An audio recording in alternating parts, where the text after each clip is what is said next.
Японы өндөр зэрэглэлийн зочид бодол ресторануудад 10-аад жил ажилласан мэргэжлийн тогоочор ажиллаж тэнцвэртэй хоолны олон улсад идэвхжлэгдсэн эксперт болох хоол зүйч, шеф Эрдэнэ эрүүл ав, өвчтөн ав номоо уншигчдын хүртэл болголоо.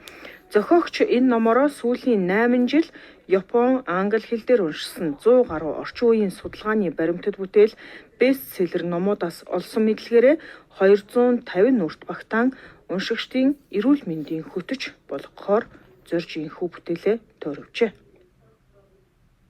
Эрүүл ав өвчтөн ав гэдэг ном нь эрүүл амьдралын цогц хөтөч ном болсон. За тэгээд энэ дээр бол өвчин өрөвсөл, тэгээд хоол, шим дижээл, дасгал хөдөлгөөн, нойр, тэгээд эдгээр гол зүйлүүдийг одоо хэрэгжүүлэхэд юу хэрэгтэй вэ хэмээл сэтгэл зүй, дадал зуршлын хүчийг бол ашиглаад тэгээд сүүлд нь ингээд амьдрах урлаг гэдэг бол ийм 5 бүлийг багтааж оруулсан байгаа.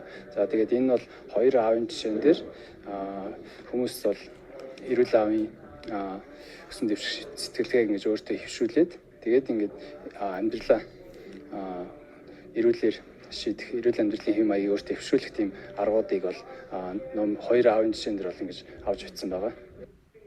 За түүний номын ерөнхий редактораар шинжлэх ухааны доктор профессор Хүнсний аж үйлдвэрийн гавьяат ажилтан Монгол улсын гавьяат багш Цэцгээ ажиллажээ.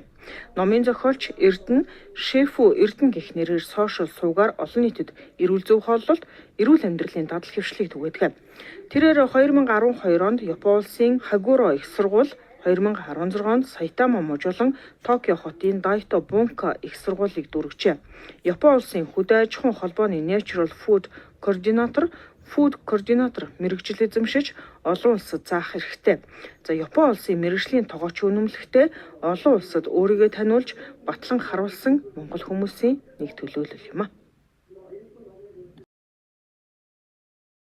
Японы өндөр зэрэглэлийн зочид бодол ресторануудад 10-аад жил ажилласан мэргэжлийн тогоочор ажиллаж тэнцвэртэй хоолны олон улсад идэвхжлэгдсэн эксперт болох хоол зүйч, шеф Эрдэнэ эрүүл ав, өвчтөн ав номоо уншигчдын хүртэл болголоо. Зохиогч энэ номороо сүүлийн 8 жил Япон, англи хэл дээр уншсан 100 гаруй орчин үеийн судалгааны баримтад бүтээл бестселлер номуудаас олсон мэдлэгээрээ 250 нүрт багтаан уншигчдын эрүүл мэндийн хөтөч болгохоор зорж инхүү бүтээлээ тойрвжээ. Эрүүл ав өвчтөн ав гэдэг ном нь бол эрүүл амьдралын цогц хөтөч ном болсон. За тэгээд энэ дээр бол өвчин өрөвсөл, тэгээд хоол, шим дижээл, дасгал хөдөлгөөн, нойр, тэгээд эдгээр гол зүйлүүдийг одоо хэрэгжүүлэхэд юу хэрэгтэй вэ хэмээл сэтгэл зүй, дадал зуршлын хүчийг бол ашиглаад тэгээд сүүлд нь ингээд амьдрах урлаг гэдэг бол ийм 5 бүлийг багтааж оруулсан байгаа. За тэгээд энэ бол